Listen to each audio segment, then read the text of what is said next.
Descia a pé a calçada, achava ser dona da rua, que toda a cidade era sua. Comprava tabaco na esquina, falava com voz de menina, seguia pelo bairro afora, com o olhar de quem devora. Parava à noite no Chico, onde havia fado vadio, para se dar ao bailarico e alternar ao desafio. Vendia as de segura,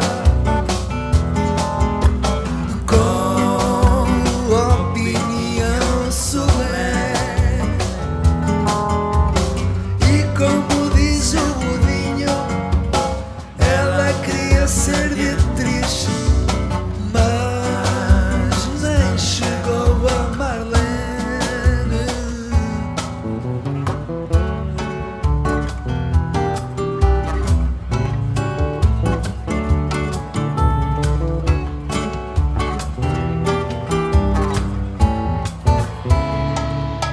Sorria como quem sabia, usava as frases que ouvia, passava-me em bicos de pés por cima da sua altivez.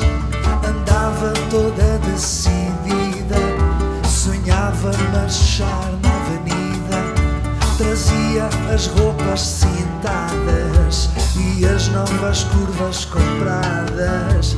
Parava à noite no Chico, onde havia fado vadio, para se dar ao bailarico e alternar ao desafio.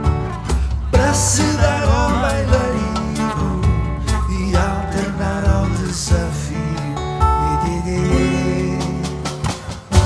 Vendia as de segura,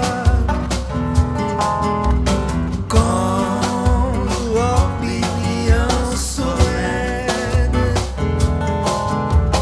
e como diz a Budinho, ela queria ser Beatriz, mas nem chegou a Marlene.